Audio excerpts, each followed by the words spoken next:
Tomorrow on Home and Family, Saturday Night Live star Chris Kattan.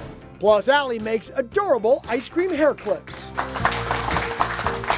Welcome back, everyone. Now, we all know rescue animals can fill a hole in our lives that we don't even know are there. And sharing stories from her new book, Mutual Rescue, is the president of Humane Society Silicon Valley, Carol Novello. Welcome, Carol. Thank you. So good. Delighted to be here. And it's such a great point. I mean, it fills a void that we don't even know is there. And it's absolutely true. And you've been a big rescue advocate since you were 5 years old, when you first rescued your first cat. Tell us the story. Yes, when I was 5 years old, my family and I went out to get our Christmas tree for the year.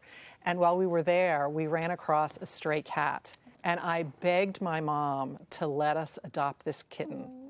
And it was just the most heartwarming experience I had. And not only was it about rescuing that animal and providing it a home, it actually became a connection with my mom.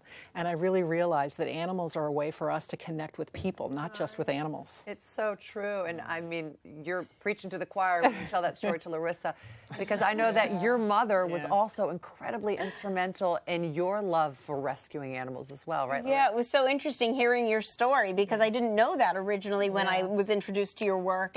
And yeah, my mom was the original rescuer, and her and I became so close over something so wonderful, which, you know, now that she's passed, hopefully she is looking down and so, you know, appreciative that I'm continuing in her legacy. But it is amazing how it connects you to people, whether it's strangers or your parents. Yeah, right. It makes such a big difference. And to that point, the name of your book, Mutual Rescue, right? that Rescuing name. them rescuing us. Of course, it's such a great name, but not only the name of your book, it's also what you call your initiative, right? So tell us about Mutual Rescue. Yeah, so Mutual Rescue came about because as I stepped into my role as president of Humane Society Silicon Valley, people would sometimes say to me, why are you helping animals when you could be helping people? And I thought that was a really curious question because I knew the impact they had in my own life.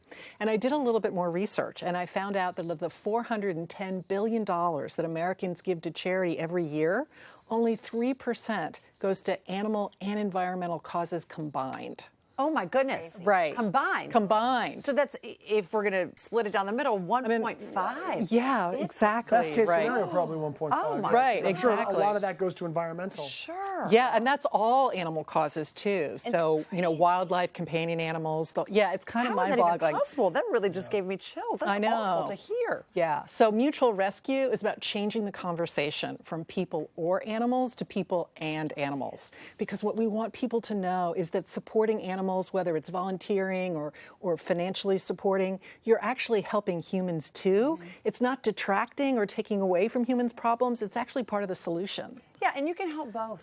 Yeah. It doesn't have to be one or the other. And just like you said, it's it is helping humans by having by adopting the animals. Yeah. And this is just, your book's not just stories about humans and their animals and animals and their humans and how they help one another. There is real scientific research from doctors that states, tangible stuff that states this really is very healthy for people. Yeah, it's amazing. There actually was a recent survey done, and 60% of doctors in this survey recommend adopting an animal as a way to improve your physical, emotional, and mental health. And 97% believe that there are health benefits to having a pet.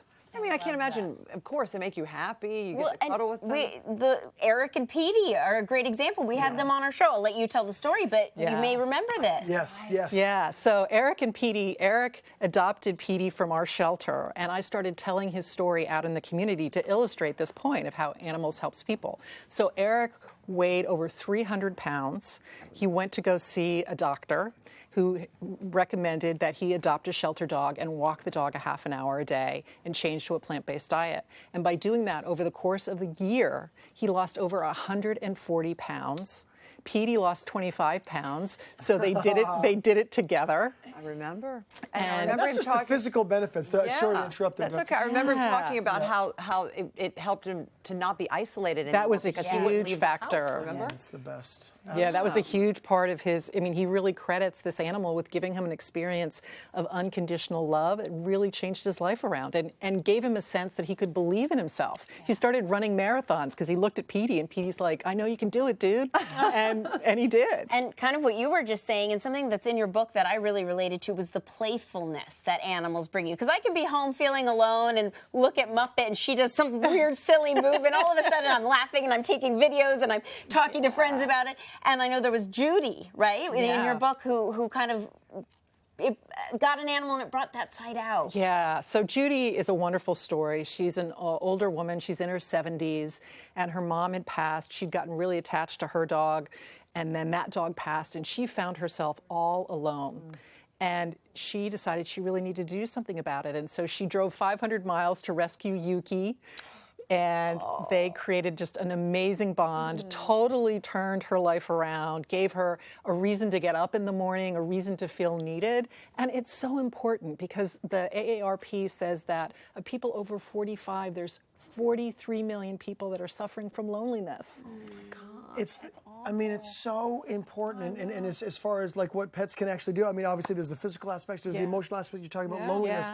As I've talked about, we're fostering little Rocky at our house. Oh, yay! People are coming over. I love that. People are coming over to kind of meet Rocky, Yeah. and then we had a gentleman last night to come over, meet him, potentially adopt him, who was newly divorced and was very lonely. And this is the perfect match because Rocky's very demanding and wants like full attention, and he needs the attention. And I just sort of watched it happen. I'm like, oh, this could be a match made in heaven. But to your point, like mutual rescue, helping each other. And I know, Larissa, you are no stranger. You know firsthand the benefits that animals can have in everybody's lives. Yeah, and you know what else I really like about it? It doesn't have to be your animal. And that's something so important that I want people to know, because even if, and we talk about this all the time, I would love everyone to go out and adopt, but not everybody can do that right now, and that's okay. It's better to know your limits. But, you know, one of our makeup artists, Michelle, just got off of a really crazy, scary flight. And what's interesting about this, she was with a bunch of kids. They were all doing a gymnastics meet. As soon as they got off the flight, the airport called in all their senior dogs to come be in the gate at the terminal. And these dogs brought so much relaxing power to everybody after their nerves were fried. So just being around animals or petting animals. Paul Works, a rescue here, just started doing adoptions at a senior center here in LA. And look at the seniors light up. Again, these aren't even their dogs. These photos just warm my heart. And I love the thing about that you get to like take a dog home and spend the night just for the night. Well, and that's something Doggy Day Out, which is a lot of these shelters across the country are doing, where you can go basically rent a dog for the day, and you're also trying to help them find a home. And you, I think on your website you have listed all the different shelters and rescues around the country that do that. So I highly recommend people get involved. It's a fabulous way to get some exercise, bond with the dog, and then advocate for that dog and help it get adopted. Even if you can't bring it into your own home, you can still do something for these animals.